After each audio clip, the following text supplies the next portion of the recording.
We have big news. We have exciting news for you. Tell them what it is, Serena. We are super excited to announce that we are starting our first membership this January 2024. Yay! Membership. So we're excited to let you know that we will be hosting a monthly membership where when you join, you will be with us live in a Zoom room once a month for a workshop like we just hosted. It's going to be a workshop like that, one topic each month, a different topic. You might even help us come up with the following month's topic from inside our membership. Super excited to meet you. It was so fun meeting a few of you in our inaugural workshop. So we're really looking forward to that. And when you are a member, you will also be receiving a monthly newsletter where I'm going to be a little more intimate and I'll be sharing the things that are working and the things that aren't working for me. Yeah, like taking a tool that you've learned from the podcast and how you're implementing it and how well that worked, or maybe if it didn't work. And then Amma can put in my 2 bits worth. We'll see how that goes. But a membership newsletter and a membership live Zoom room workshop starting in January 2024. Can sign up through our Patreon link in the show notes, yeah? Yes, everything will be in the show notes, and we can't wait to see you there, listeners. We can't wait. Yay! Now, let's look at that threat that Santa's not going to bring toys. Is that actually true? No. Like, are you going to follow through and not have toys for your child under their, or a stocking full or whatever? Mm-hmm. So that means that's an empty threat. And an empty threat, it damages our credibility. And it actually means we're lying. We're saying this is going to happen if that happens. And then you don't follow through on the threat. That all leads up to a lie. Hey, Mama, welcome to the Nurturing Parent Podcast. Do you want to end the constant battles for bath time? Do you find yourself emotionally exhausted at the end of the day? Do you wake up with big hopes for a smooth day of fun with your little ones, only to face an early morning meltdown because you peeled their banana the wrong way? Silly you. Silly you.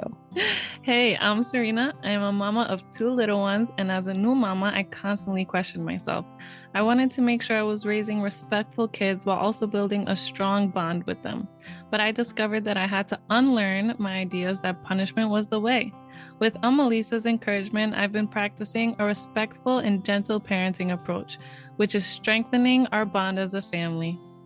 And hi, I'm Lisa. Amma means grandmother in Icelandic. I am a mama and an Amma. And I have over 40 years of experience in childcare and parent coaching. And I am so excited to share the knowledge I've gained over these years with you. Together in this podcast, each week we will explore some easy to implement skills you can add to your parenting tool belt to help you create a happy, thriving family. Happy holiday season, mamas. Welcome to the Nurturing Podcast. And this week... The Nurturing Parent. The Nurturing Podcast. Welcome to the Nurturing Parent Podcast. Happy December. Welcome to this holiday season. It's fun. It's exciting It's stressful. It's chaotic. It's everything. It's all the things. So since we are getting into this season, it is so easy to fall into the trap of using Santa as a threat, the naughty and nice list, Santa's watching, the elf on the shelf, and it's so easy to try to get our kids to cooperate. I know that's not a way I want to communicate with my kid, so I struggle, and I know once it comes out of my mouth, I regret it. But I need something to try to change that and replace that with, because just sometimes we're so frustrated, and in that moment we want that behavior, and the easiest way I can think of getting them to do what I'm asking of them is to threaten them, and then I feel bad. Totally. Okay, awesome. This is such a perfect topic for today, for this month.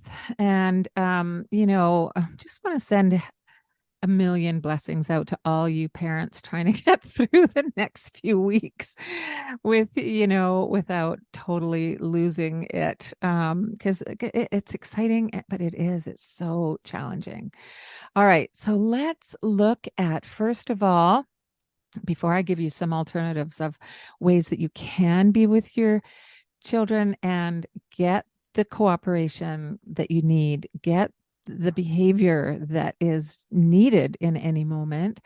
I will give you some of those, but first let's look at actually how damaging threats can be, using threats as a way of disciplining or punishing our children. Okay.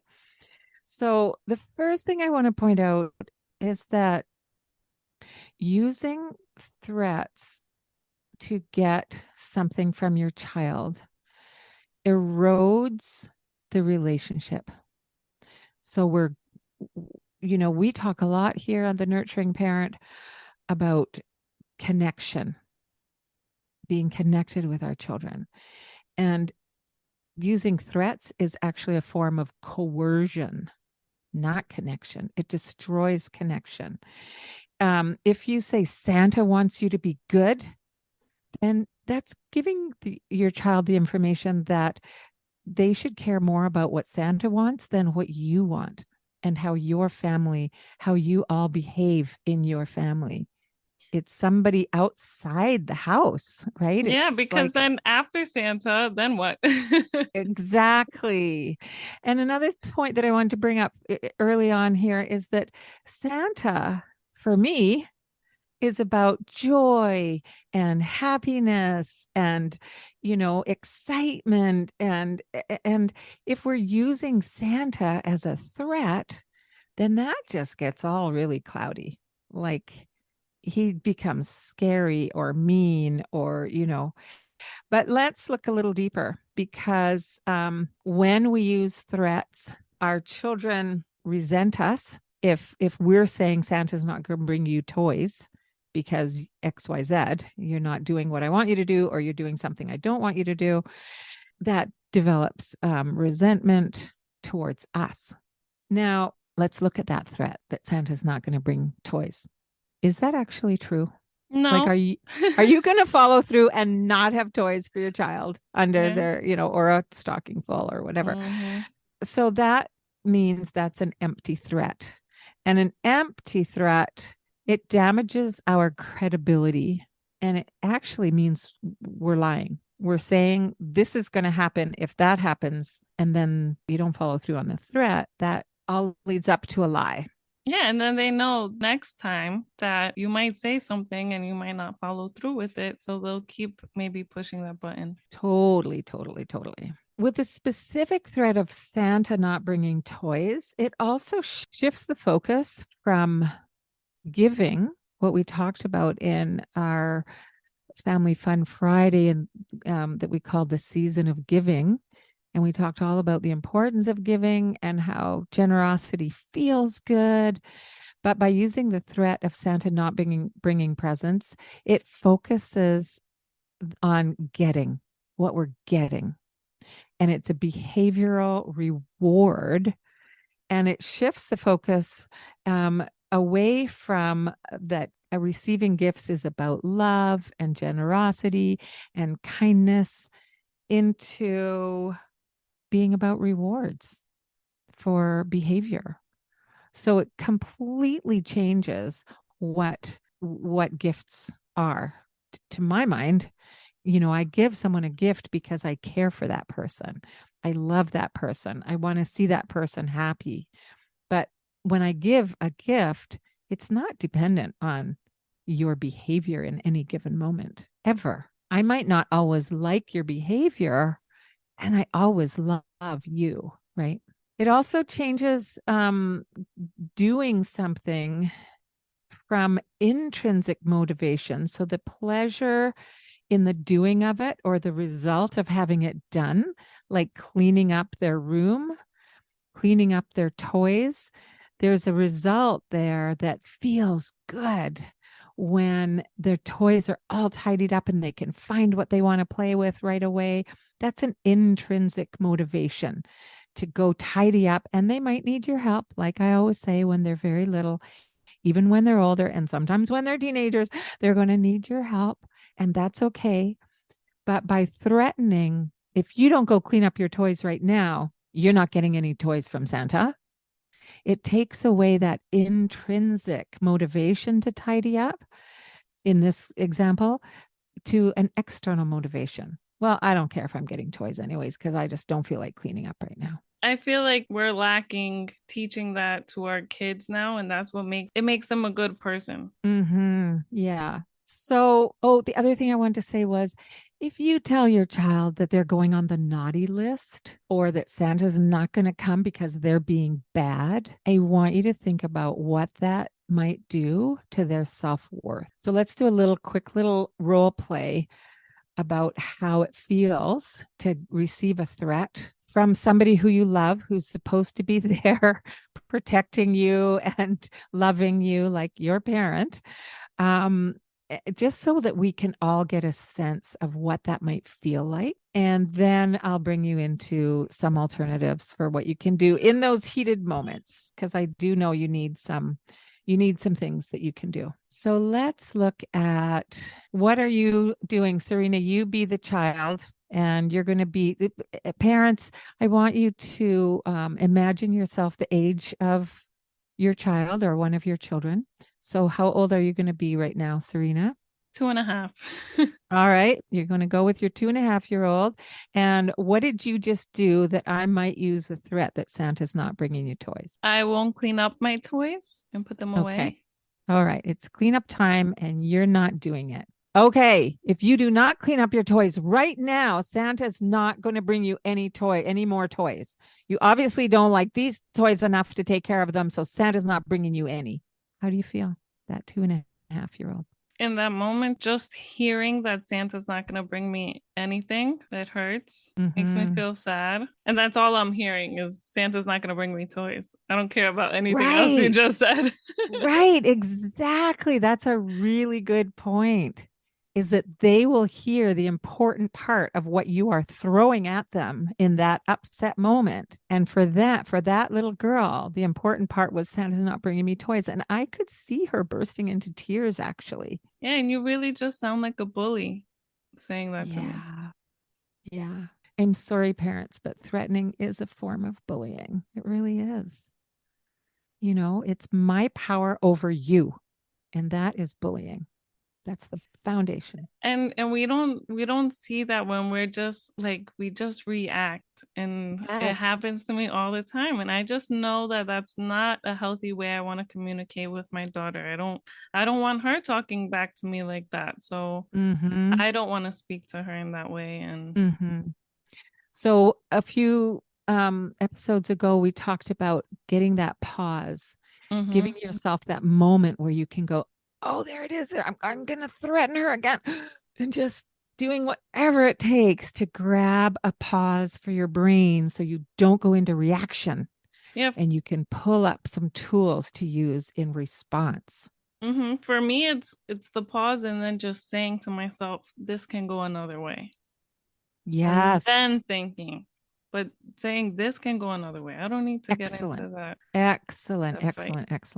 Have a phrase like that. This can go another way. Okay. Excellent. I also want to point out that some of you, when I was the parent threatening you that your Santa wasn't going to bring you anything this Christmas because you're not doing what I told you to do right now in this moment, some of you might have felt angry. For Serena, it was tears and upset. Some of you might have felt fear. Some of you might have felt instant resentment towards me, the parent. Some of you might have felt confusion, like what am I, how do I fix this? What do I do? Like this. There's so many different feelings, and I'm going to say none of them are good feelings. And yes, we do it. We rely on threats because they seem to work in the moment. In the long term, maybe they worked in the beginning, and now when you say that to them, in their head, they're like, ha ha ha. Yeah, I know I'm still getting presents. And they're still going to do it. Because they're empty threats. Yep. Maybe if Yep. they've already had a Christmas or two where you've used the threat before, but the stocking's still full up Christmas morning, then they're empty threats. Yeah. And there's one thread in particular that I really want to say, please don't use this. And this is not about Christmas time. This is any time of the year. You're at the playground, you're at the mall. I don't know, you're somewhere out there and you need your child to come with you and get in the car now. And they're not coming. They're playing in the playground and they don't want to quit playing. And you say, get in the car right now, or I'm leaving you here. Now, how does your 2.5-year-old feel, or your 4-year-old, or your 7-year-old? Scared, feelings of abandonment or worries of abandonment. Yeah, I just wanted to point that one out. That one's really scary. We are the protectors for our children. We're not supposed to abandon them and leave them in a park. And that's an empty threat almost 100% of the time. Sometimes people will actually get in the car and drive a few feet. Please don't do that. Yeah. So let's look at some alternatives. Prior to that, there's a few things that you can do. So if we want to look at that one real quick, one of the important things to do is give children transition time. Yeah. Whether it's leaving the playground or cleaning up your toys before bed, give them some transition time. You can say in 5 minutes, we're leaving the playground, but 5 minutes might not mean anything to a 2.5-year-old. In fact, I guarantee it won't mean anything. You can say, do you want to have 3 pushes on the swing or slide down the slide twice before we go? Give them some choices and give them a time frame that makes sense in their brain. Right? Do you want to tidy up your bedroom by yourself? Do you want mama to help you, or do you want us to do some tidy up and then a story and then finish the tidy up? You can give them a few choices. So giving choices is a really good way to help your child feel empowered in their world. Like their world is so much regulated by what we say it's time to do now. And the more power we can give them, not like they're being spoiled or entitled or they get to do everything their own way, but they get to make some choices that go in the direction of what we need to have happen. So let's go back to tidying up their toys. Do you want to tidy up before your bath tonight or after your bath? I recommend they tidy up before their bath, because after the bath, it's nice to have story time. But if you're having a really hard time getting tidy up happening that night, you can give them that choice. For some kids, the choices don't work because they'll do this back and forth with you. Yeah. So sometimes just doing something, which I noticed this worked the other night with my daughter and her cousin, was just giving them something encouraging to get them to do the task, like saying I put their favorite music on, or sometimes like my daughter, she loves Sky from Paw Patrol right now. So sometimes if I want to get her to do something, like maybe it's time to get in the shower, I'll bring her Sky pups into the shower. So to just encourage them, because sometimes I know my little sister, she'll no, 5 more minutes, or no, I want to switch this with that. Like if you give her too many choices, now she's going to start messing with you a little. Oh, for sure. They can learn how to mess. So you're going to get in the shower now. Do you want to bring the one, who is it from Paw Patrol? Sky. Do you want to bring Sky with you, or do you want to go and have your shower by yourself? There's no option about whether you're having the shower now or in 5 minutes. You're having the shower, but you get to choose if Sky comes with you or doesn't, that kind of thing. So choices can be tricky. I'm glad you brought that up. I also just want to say that telling them to be good, telling your child to be good is way too vague. They don't know necessarily what being good means. You might think that they know that picking up a toy and throwing it across the room when they're frustrated, you think that they know that that's bad, but actually what's happening in their body is they've got a big emotion happening, and they're going to just react to that emotion like we do. We're going to react and say a threat. They're going to pick up a toy and throw it across the room. And so instead of saying, stop that, you're being bad, Santa's not going to come and give you any toys if you're bad, you're a naughty girl. Instead of all that, what I want you to do is give them information. I didn't like it when you threw that toy. I get that you're upset. That's acknowledging what's going on for them. But toys are not for throwing. That's information. And you hear my voice.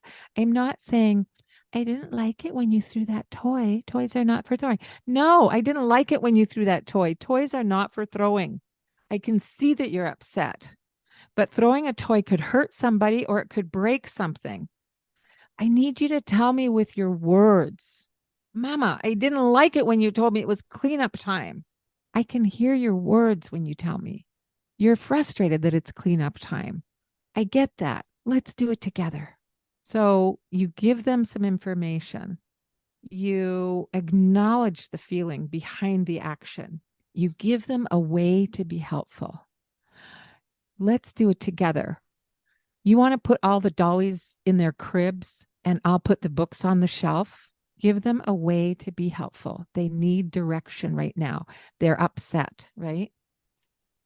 And we talked about choices already, and also state your expectations. And that was, when you're upset, I expect that you will tell me with your words instead of throwing things. And I know it's hard sometimes. I get that. And I need you to tell me with your words when you're mad at me or upset with me. Does that feel like it would be helpful? Yes, those are all tools, right? Acknowledgement and giving them words, and we need to give ourselves grace as parents and to our kids. Yeah. So Right. let's look at the tools there. Describing what you see is a really great tool. Let's get another quick example. You're trying to get out the door and your child is not putting their coat on. They're dilly-dallying around.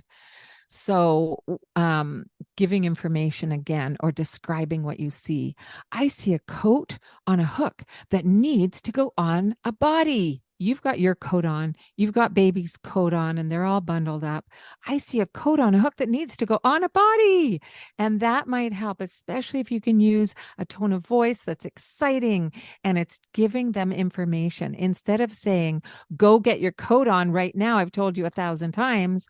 If you give them the information, again, they get power to go, oh, I need to put my coat on. They get to take the information you've given them, that there's a coat on the hook and a body that needs to go in that coat. And then they get to take that step. Yeah, and it also makes you feel like you're working as a team and not Yes. against each other. Yes. Yes. Yeah, You're being that's a good. support person and not a boss, you know? Yeah. The one in control all the time. It gives them a moment to be in control of their life. Another really easy tool to use is saying it with a word. Your coat, as you're opening the door to head out, you just start, you're not going to leave them, but you're going to open the door and you're going to start heading out. Your coat, and they're going to grab their coat and put it on. You know, I mean, not every single time, but these are tools that we can use. And if they didn't grab their coat and put it on, I expect that when I'm ready to go out the door and you've had a lot of time to get ready, you're going to grab your coat and come out with me. And if you don't have time to put it on, you might get a little chilly. Let's go. You know, that kind of thing. So using a word, describing what you see, giving information. If you throw something, it could hurt somebody or something could get broken. Give them a way to be helpful. I can help you do some tidying up right now. Which do you want to do? The books or the dollies? You know, that's giving a choice as well as finding a way to giving them a way to be helpful. And stating your expectations. I expect you to use your words and let me know when you're frustrated. And for a 2.5-year-old, that might just be, no, I don't want to clean up. That might be the words you get. I get that you don't want to clean up right now. It's hard to clean up when you're having so much fun. I get that. Now, here's all the books that I'm going to put up on the shelf, and I see some dollies that need to go in cribs. Hopefully that helps. They're all amazing tools. They really do help. They really do. So we hope that you take some pieces from this episode and can incorporate them into your routines with your children's to make it a little easier. And hopefully the knowledge about what threats actually do to our relationship, that they're not a nurturing style of parenting. And again, if you hear a threat coming out of your mouth, go back a few episodes and listen again to how to take that pause and how to acknowledge, even out loud, oh, I decided that I didn't want to use the threat of Santa. So I'm going to do that again. Hey, I need your cooperation right now. Teamwork makes the dream work. Let's make it work together. So we wish you luck, Mama, with your littles. Let's make this a very joyful holiday season. Less chaos. Yes. Good luck. Love you. All right, Mamas. So I know you know that we shouldn't be threatening our kids. I know I don't want to threaten my kid. And it was hard to even acknowledge that I was threatening my kid because it doesn't seem like it's that serious. But we know that threats aren't healthy to our relationship with our littles. So just knowing that alone should make us want to try to do better. So with grace, let's remember these 3 things before we revert to what are usually empty threats. Number 1 is when we make empty threats, it destroys our credibility. And that's really our trust. It's like our lifeline with our kids. That's why we're always talking about connecting. So we do not want to destroy our credibility. We don't want to lie, basically, to our kids because we know they are still going to get gifts on Christmas Day. Number 2 is using threats doesn't allow for them to grow that intrinsic motivation to do things. They'll only do things based off reward or punishment, and that's not going to help them in the long run. And number 3 is take that pause and remember that this can go another way, and then whip out one of the tools that we give you, like acknowledgement of feelings, give them information, like toys are not for throwing, give them a way to be helpful, and state your expectations. So these are some tools that we can think about next time we want to just burst out and say Santa's not going to come because we know that's a lie. So good luck, Mamas. We're here for you. Hey, Mama. Thank you for being here with us. Okay, how cute was that? Thanks for being here with us. Hit subscribe to get notified. And hey, did you get anything out of this episode? I know I did. Show some love and send it to your mama friends to bless their day too. And before you run and change that diaper, take 5 seconds and leave us a review saying how much you love us. You'll be helping other mamas find us. Did you know that? And hopefully find answers to the questions that are keeping them awake at night. And if you screenshot your review and DM it to us, you will be entered to win a 1-hour coaching call at a discounted price with Lisa. I can't wait to chat with you. Come hang out with us in our Facebook group or on Instagram. Just click the links in the show notes.